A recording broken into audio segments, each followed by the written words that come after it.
We police that, and those are things that are all going to unfold, but it's the innovation side of it's great. Well, that's the story of the 2012 Car of the Future. Let's hope everything works out the way they want it to. Lindy? Thanks, guys. Clearly, the next year and a half leading up to 2012 will be very interesting to watch. Well, earlier in the show, we talked to Alex Tagliani. When we come back, Alex takes us on a tour of his fast race team headquarters. Stay with us.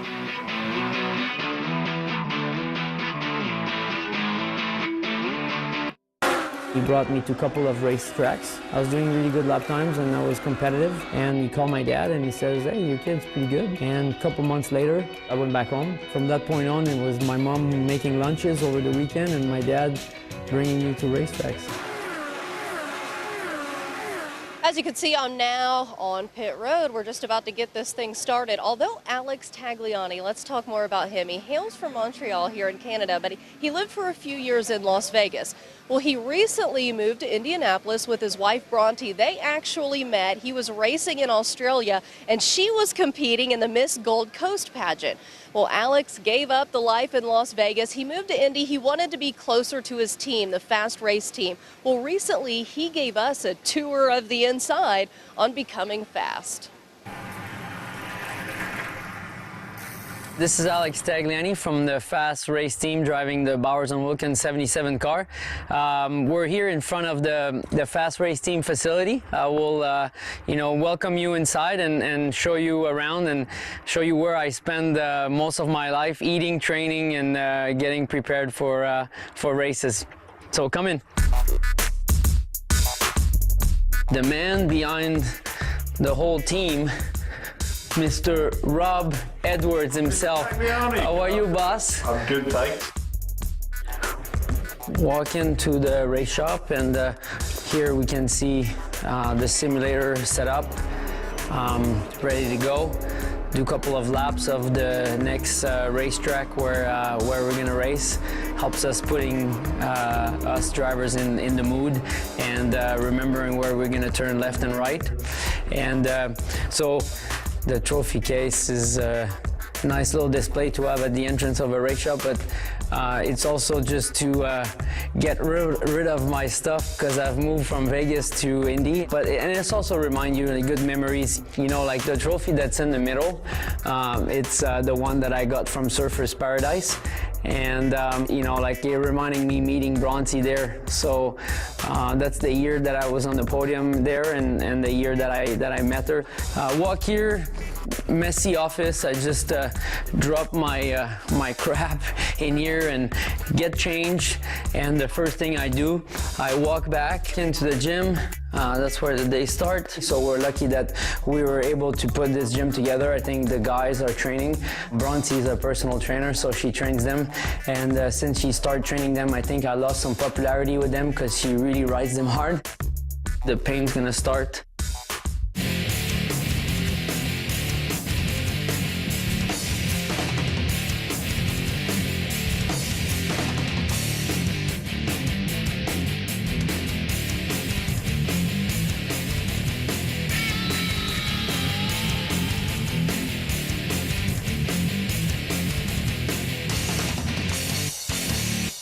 So that for me is one set. Down there, an infrared sauna obviously helps like muscle recovery. I use it mainly just to get used to the heat. The body metabolism gets used to that, gets prepared to it, so you're in much better shape when you go to the racetrack. After my gym session, I get changed. Well, thank you for stopping by. I guess after a little bit of physical training, now it's time to go back to business. See you on the racetracks.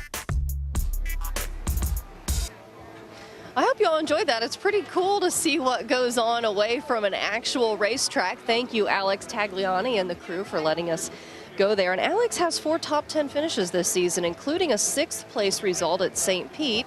Today, Alex starts 19th. And as we've said, Alex is one of 2 Canadian drivers in the field today.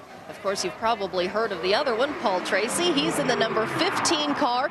He's driving for KV Racing Technology this race. And Tracy, he's fared pretty well racing in his home country. He's got 2 wins in Toronto, 3 in Vancouver, 3 top 5s in Montreal, and 4 top 5s here in Edmonton. He led 14 laps last week in Toronto before finishing 13th. And that will wrap it up for IndyCar Central here on Versus. Coming up next, the start of today's Honda Indy Edmonton. Thanks so much for joining us on IndyCar Central on Versus.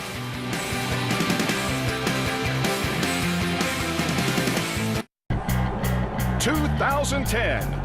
Will this be the year of the championship for Team Penske and Will Power?" Will Power will win the 2010 IZOD IndyCar Series opener. Lately, it's been downright domination for this Australian road course warrior. How good has this guy been this year? For the 2nd time this season, he'll attempt to become just the 4th driver in series history to win 3 races in a row.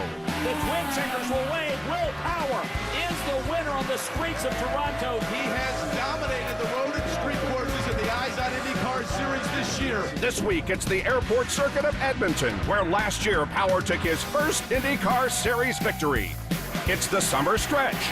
The next 3 races take place on road courses. Then it's 4 ovals to the finish as the championship push continues. Power looks to add to his points lead the next 3 races before Dario and Dixon try to reel him in on the ovals.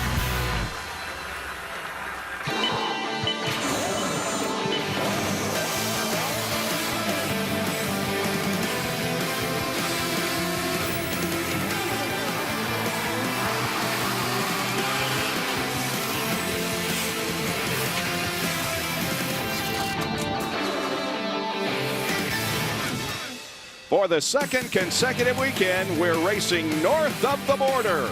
Welcome to Versus coverage of IZOD IndyCar Series racing from Edmonton, Alberta, Canada. Race number 11, 6 to go after today, 2 more on road courses, and then 4 ovals to wrap up the season. This event today held on the runways and taxiways and connecting roads at Edmonton City Centre Airport. The course is 1.9 miles in length. A beautiful day in Edmonton. Good crowd on hand. The fans are ready for the start, and the command is coming up in just a few moments.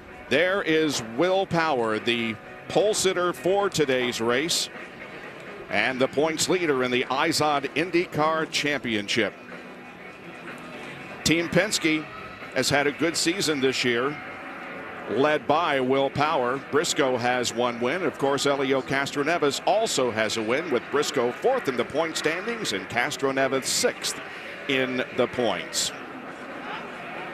Drivers are ready. The command is going to be given today by a member of the Canadian Olympic gold medal curling team.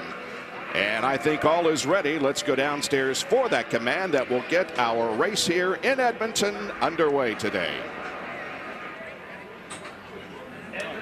Race fans, are you ready?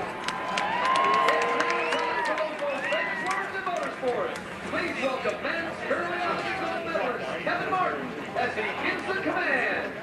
Drivers, start your engine! Has been given. The command has been given. Kevin Miller, a member of the Canadian Olympic gold medal curling team. There's the Target Chip Ganassi driver starting side by side in row number 2 today. There are 25 cars on the grid preparing for 95 laps, 186.2 miles. Once again, for the 6th time this year, Will Power won the Peak Pole Award. He covered the course in just more than 1 minute, 116.991 miles an hour. The Peak Pole Award worth $10,000. Justin Wilson's pole last week at Toronto prevented Team Penske from setting an open wheel record for consecutive poles. Team Penske now tied with Dan Gurney's All-American racers with 8 straight poles.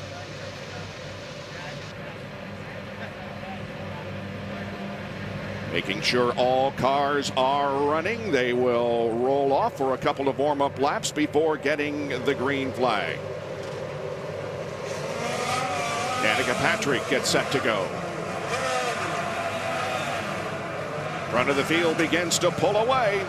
And here's the way they'll line up. Will's teammate Elio Castroneves going to be on the outside of row number 1. Target Chip Ganassi teammates Scott Dixon and Dario Franchitti in row number 2. Row number 3, Ryan Briscoe and EJ Viso, by far EJ's best start.